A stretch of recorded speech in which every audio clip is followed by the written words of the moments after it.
Hey, Matt Davio here with the One Minute Trader podcast. Listen, people ask me all the time for, what's the best, simplest group of rules that I could have to be a better trader? And it's really not that easy, but I'm going to try to make this short, sweet, and to the point for our listeners, as we always try to do at the One Minute Trader. So here are 8 rules for better trading, and you could apply them to investing also. The trading process is very difficult and I would say enormously complex, which is probably part of the reason and the appeal that led me to trading as a business. I thought it might be helpful to others to offer some of these observations that I've made over my 28 years in the business, and to make the task a little bit easier. I've done a lot of the study and the hard-earned experience via losing my money, and that is part of the process. You must be able to lose well when you're in the trading business. So these rules really are meant to be applied generally to trading and or investing. And sometimes I do find it difficult to separate the two, both either trading from investing or investing from trading. So even the longest investment starts with some type of trade, if you will. You've got to get into the position.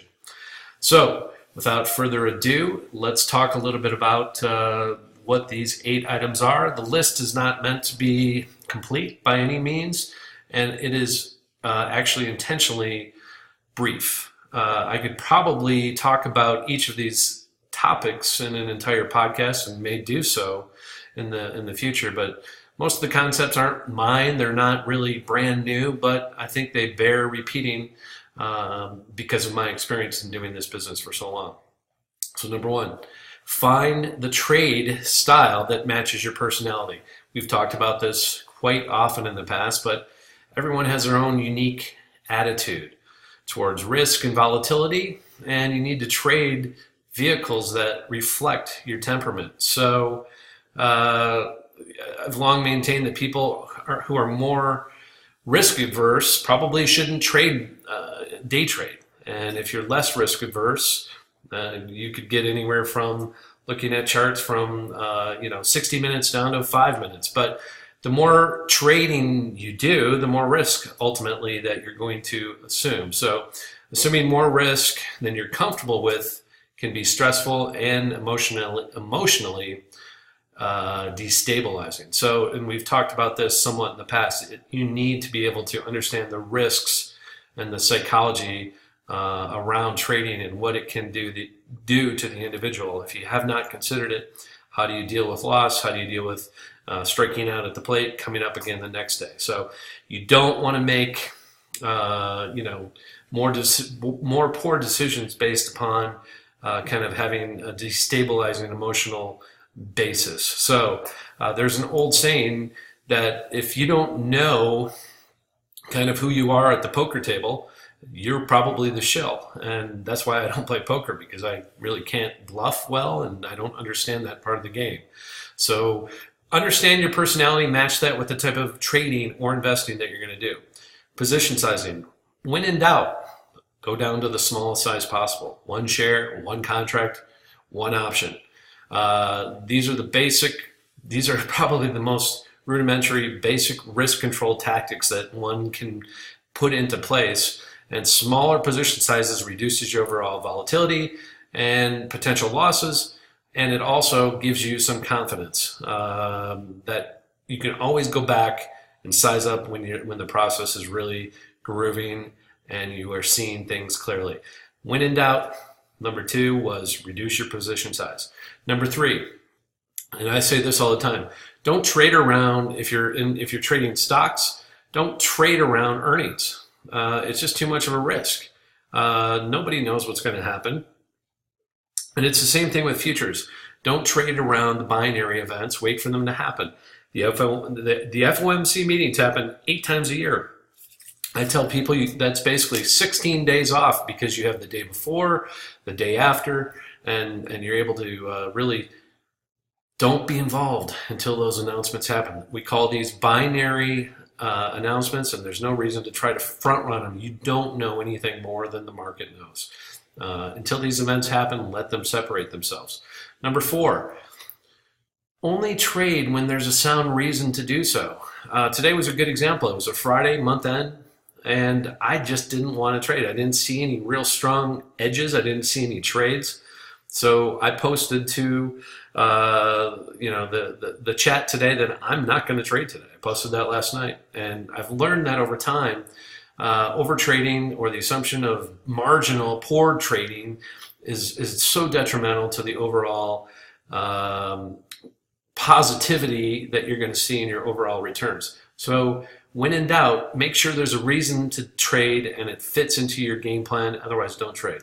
Number 5, and this is so important, I say this all the time. If you're seeking perfection in your life, in your relationships, in your businesses, stop. You will not succeed in seeking said perfection. You need to trade with the odds in life, just like you try to align yourself with a partner who has similar thoughts in the way you want to raise children and what religion you want to teach your children, if you want to teach religion. So as human beings, we are all fallible. We make mistakes every day. It's inevitable. And even if your analysis is perfect, the other person on the other side can make a mistake that can mess up everything and have adverse results. So don't expect perfection in your trading. And I think if you set that expectation from the get-go, you're going to be much better off. Number 6, always trade with a plan. We've talked about this all the time. Do something well, rinse and repeat, understand risk, and then do it over and over again before you can go to stage 2 of finding the next thing to trade.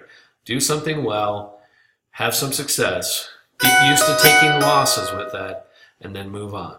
Number 7, trade with the trend, okay?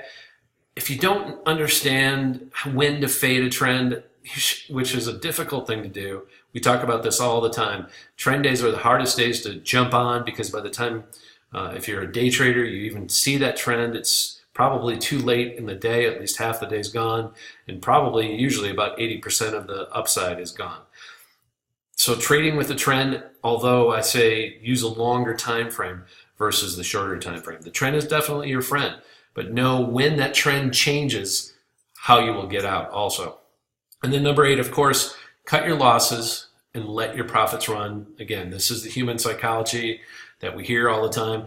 You hear people saying, I bought it for a trade, but now I'm in it for the long term. Well, that's just your brain or your ego telling you you're going to recoup the losses over a longer period of time. So now you become a bag holder, and probably that first loss was your best loss. It's just like in real estate.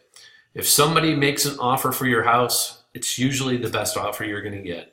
Take it. It's no different with losses. That find out and set your loss from the get-go based on your risk parameters and stop right away. If you can do that, the profits will take care of themselves in the long run. So that's it. I'm Matt Davio at the 1 Minute Trader podcast. If you have any questions, drop me a line as always, Matt at OneMinuteTrader.TV. We'd love to hear them. Again, everything in here is just my opinion, but I hope that these items can assist you in your growth process and streamline your process in learning and being a more profitable trader. If you have any questions, again, just drop me a line. And thanks again for listening. Like us on iTunes, Stitcher, Spotify, SoundCloud, wherever it is that you're listening to us.